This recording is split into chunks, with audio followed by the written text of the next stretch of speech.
Well, welcome everybody. It's good to be able to share with you what the team has been working on for a number of years.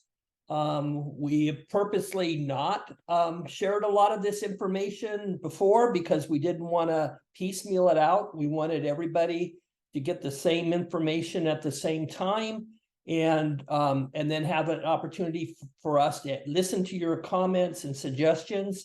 So most of this information should be new to you, but we're excited to share it because there's a lot of really useful information in here and an exciting ministry opportunity. So what is the Affordable Housing Exploration Project? Well, it's really started when our property was originally purchased. There were some ideas about building some buildings on the back quarter of our land. And one of those was a possibility of a senior housing project.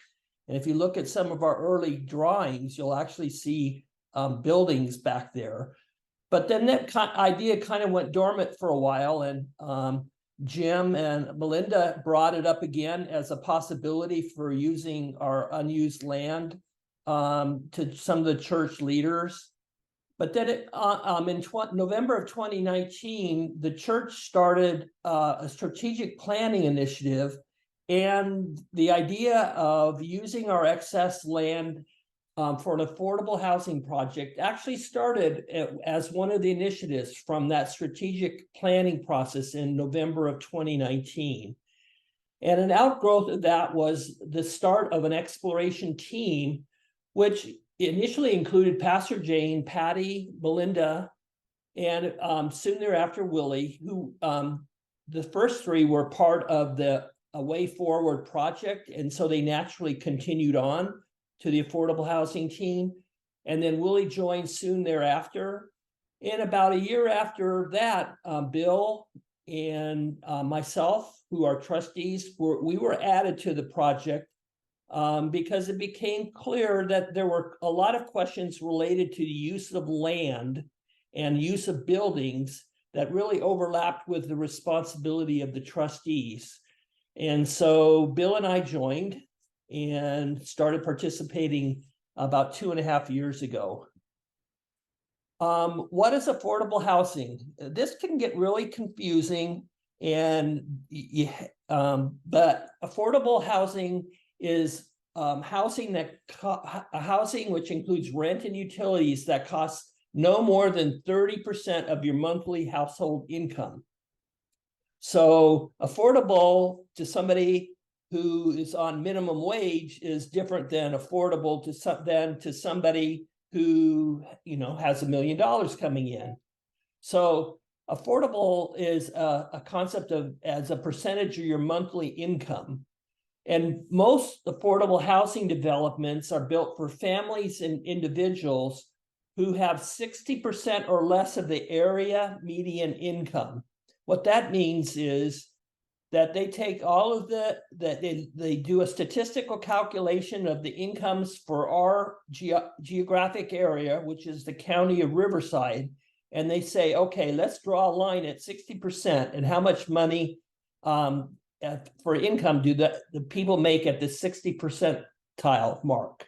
And that becomes the kind of the limit for what's considered an affordable housing project. As the team started looking into what kind of buildings and what kind of residents did we want to have, we started to realize pretty early that the project probably could focus easily on senior housing, because senior housing is one of the fastest growing risk groups in the state of California for people who could go homeless or go unhoused. And so the team said, okay, that maybe is an area where we could focus our building. And it also turns out that a housing project for seniors could have a few more units, because you don't need to have as many 2- and 3-bedroom apartments. You can have mostly studios and 1-bedroom apartments with seniors.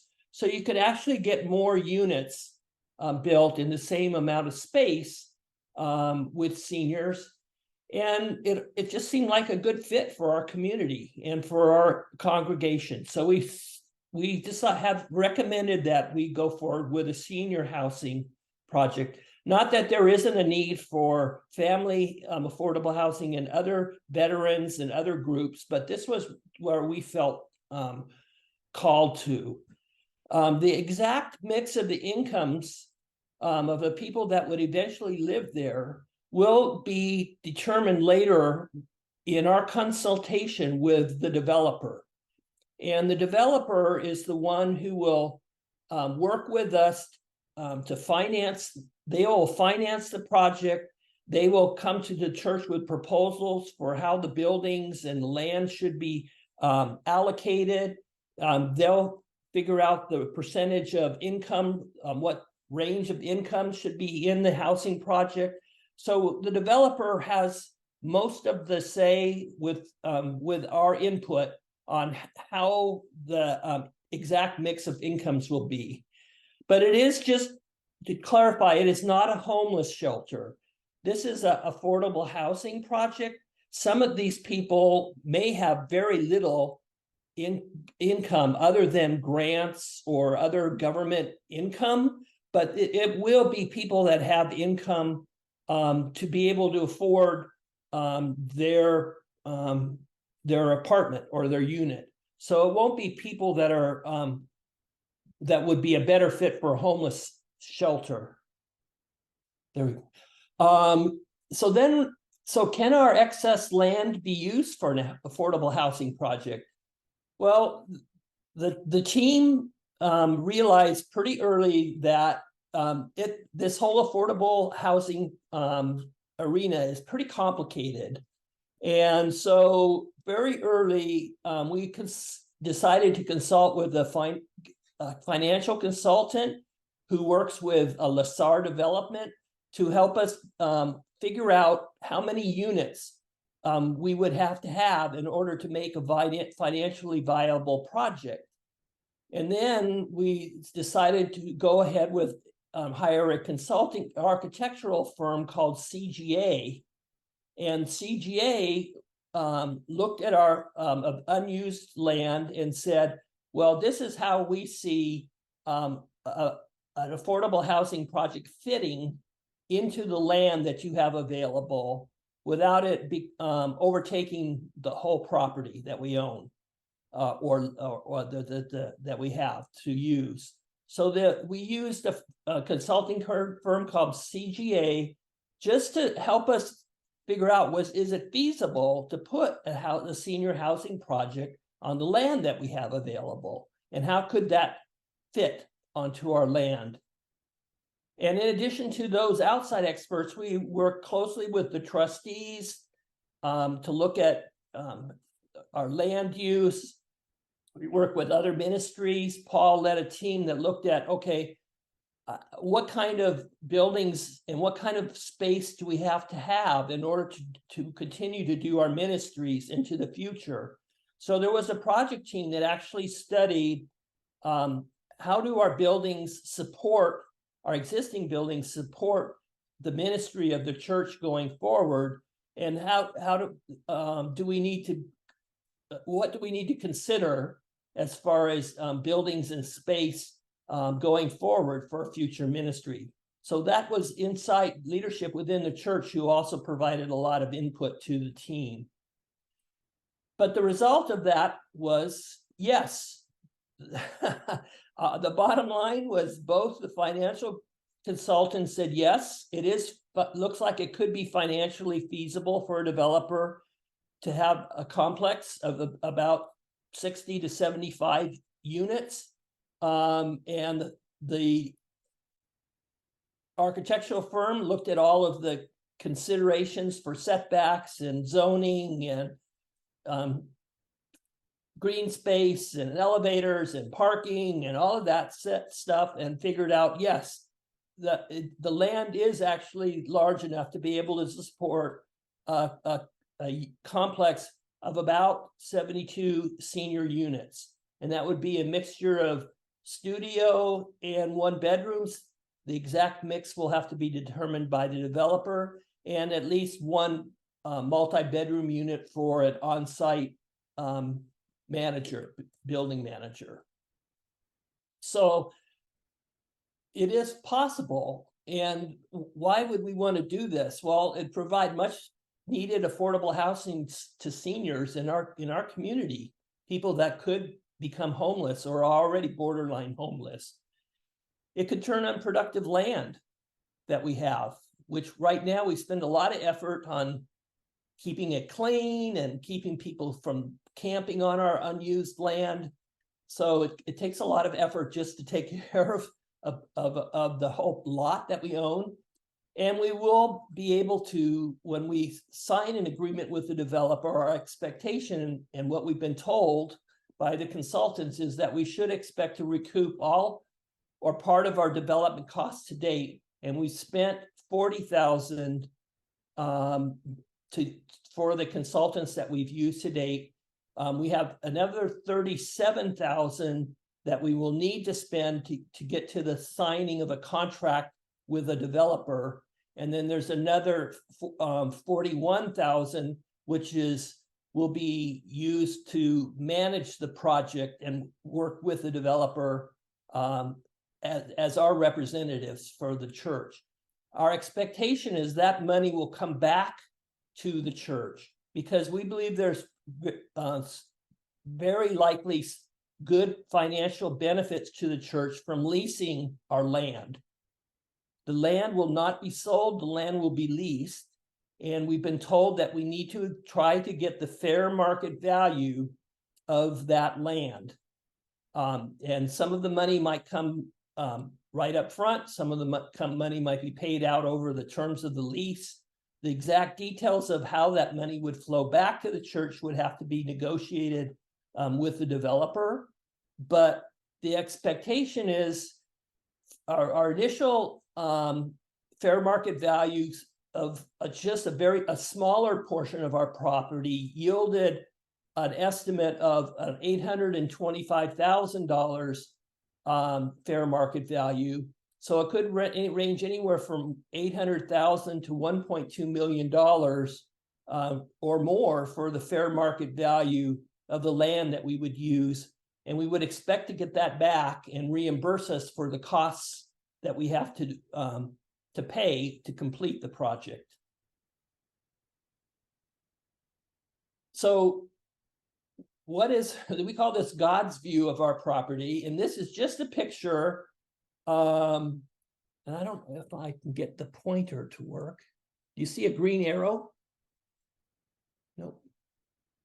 Yes, Steve, it's working. Okay. Whoops. So this is the brown space. This is our south wall. This is Cali Rolfe. And this is the line with our neighbors, the Indians, on the east side.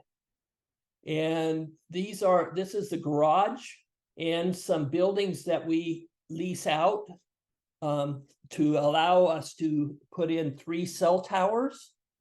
This is the area that historically was a playground, but no longer used.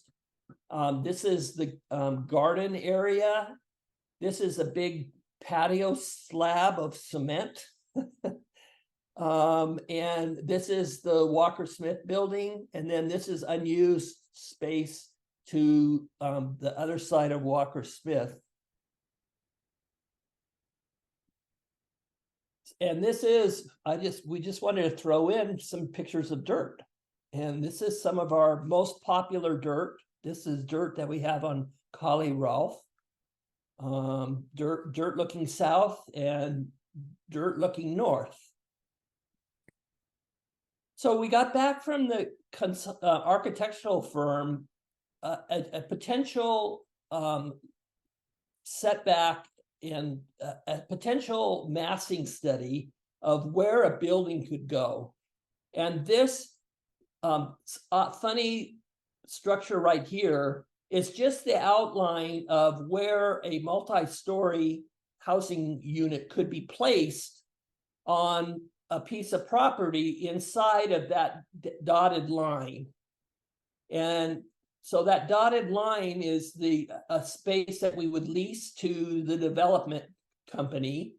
And they would have green space and they would have their own green space and yards.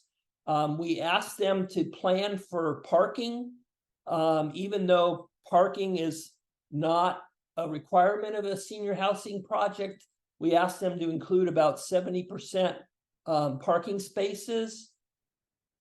And this gold spot right here is where we initially thought we could put an office building or an area where there could be some interaction between the church and the community.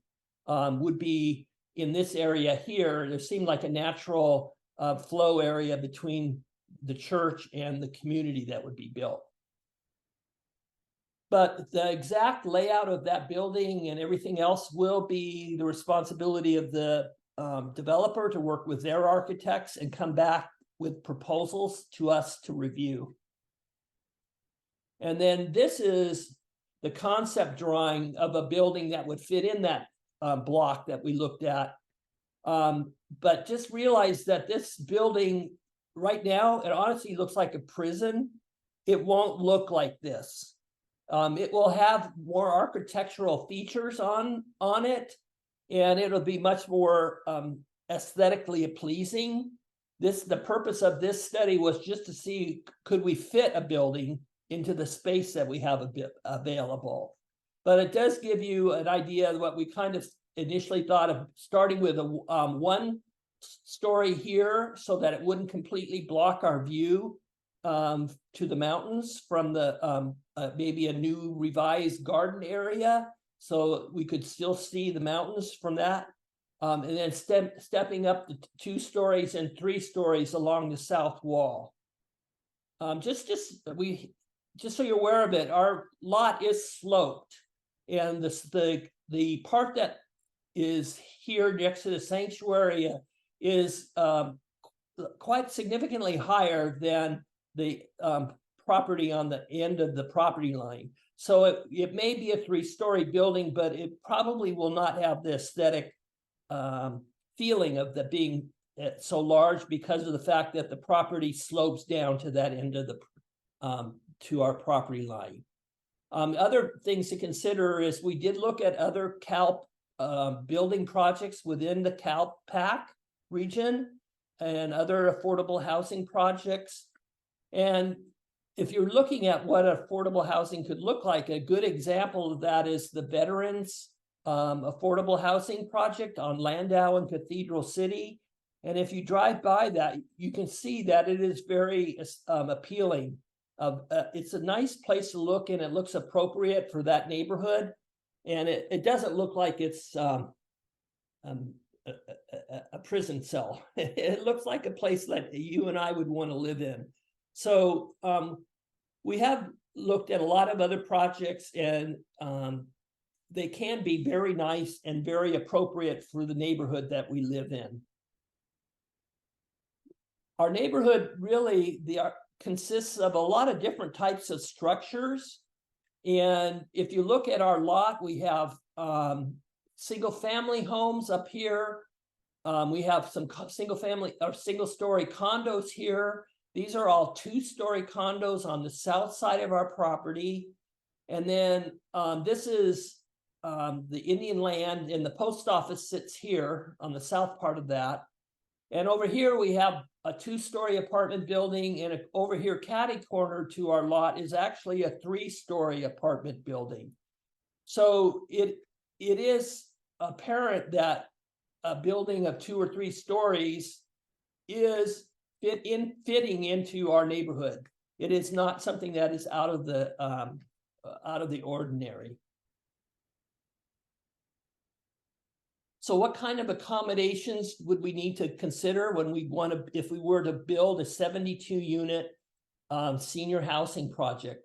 Well, we will split the lot so that part of it is leased and part of it is not leased.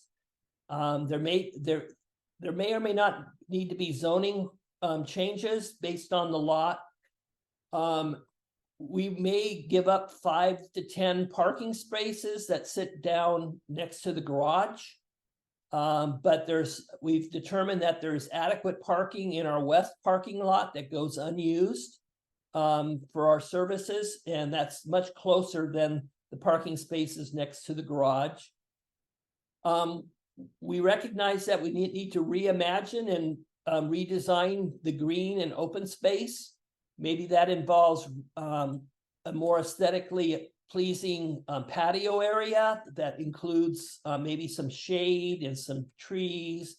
Maybe open that up so that it faces the west and grows into our existing garden. Well, we will still have some of that will still be available for us to use. And we will retain with this plan, we do retain all of our existing buildings. So we will not be reallocating the space under the Fellowship Hall or Walker Smith or anything like that. But in looking at our buildings that we have, we've been assured through the work that we've done that there's plenty of opportunities for reimagining the buildings that we have to allow us to support the ministries that we will have going forward. It's not likely that our church is going to double or triple in space and that we would need to build new buildings. Our buildings can support very optimistic growth and the different types of programs that we would need. And Paul's been very instrumental in helping us understand that churches generally have more buildings than they need. And that's pretty much a worldwide phenomenon. And we probably fit in that category. We might have to rework some of our buildings. We might have to invest in some of our buildings, but the structures themselves, we've got enough square footage in our structures to support the ministry that we need to do going forward.